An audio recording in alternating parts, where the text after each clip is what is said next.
Olá, seja bem-vindo ao Giro. Eu sou Carolina Moran e esse é o podcast em que você fica muito bem informado em cerca de 5 minutos. Bora pro Giro?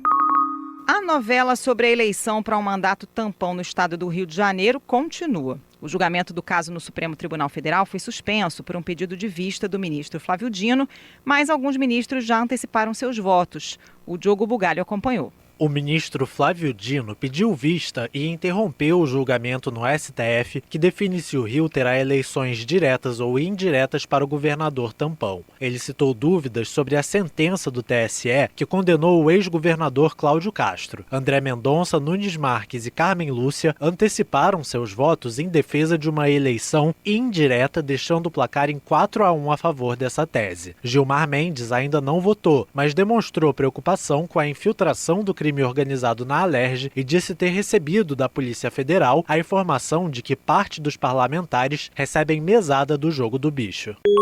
O presidente do Senado, Davi Alcolumbre, destravou a indicação do advogado-geral da União, Jorge Messias, para ocupar uma vaga no Supremo Tribunal Federal. A sabatina já tem até data marcada. Por outro lado, Alcolumbre também marcou a apreciação do veto do presidente Lula ao PL da dosimetria, que beneficia os réus da trama golpista. Vamos a Brasília com a Samantha Klein. Meses após a indicação, o presidente Davi Alcolumbre enviou o nome de Jorge Messias para a CCJ e a sabatina foi agendada para o dia 29 de abril. A decisão ocorre após uma intensa articulação do governo que queria evitar a inquirição de Messias somente depois das eleições. E com isso, Alcolumbre também fez um gesto para a oposição e agendou para o dia seguinte sessão do Congresso Nacional para votar o veto ao PL da dosimetria.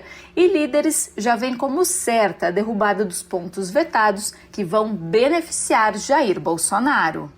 Continuam vindo à tona os dados das declarações de imposto de renda do Banco Master. Os documentos mostram que os gastos do Master com escritórios de advocacia cresceram 5 vezes entre 2022 e 2025. A soma nesse período chegou perto de 600 milhões de reais.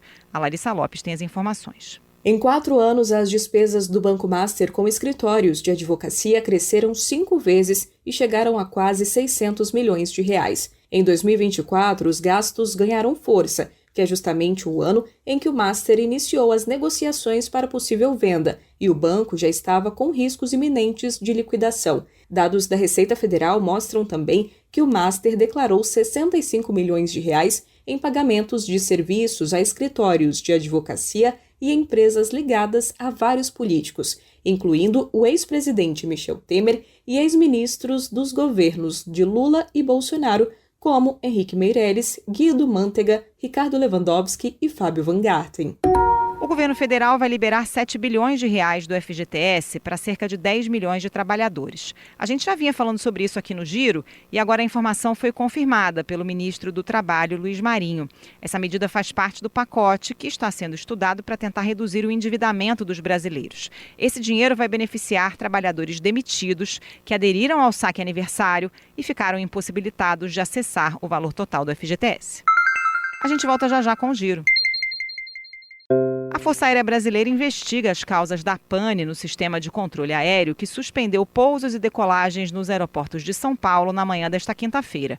A pane prejudicou a vida de passageiros em diversos terminais do país.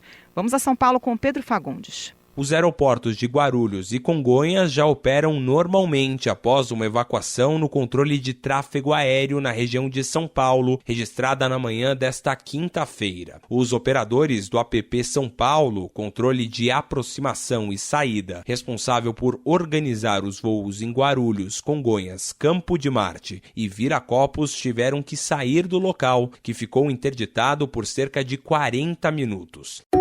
Sob pressão dos Estados Unidos, o governo de Israel anunciou que vai abrir negociações para estabelecer relações com o Líbano. Tudo isso depois de um apelo do presidente americano Donald Trump ao premier israelense Benjamin Netanyahu para não comprometer o cessar-fogo com o Irã. A Karen Lemos está de olho no noticiário internacional.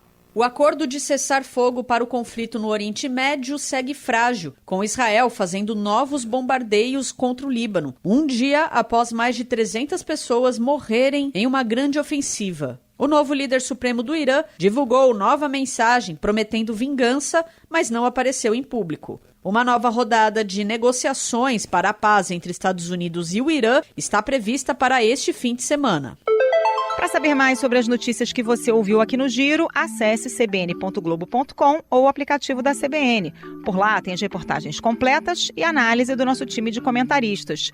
Se você está gostando do nosso Giro, aproveite para seguir a gente no Spotify ou no Amazon Music, favoritar no Deezer ou no aplicativo da CBN, assinar no Apple Podcast e se inscrever no YouTube Music ou no Castbox. Assim você recebe uma notificação sempre que tiver um episódio novo. E se puder, dá 5 estrelas para a gente no Spotify para dar aquela força. Até o próximo Giro!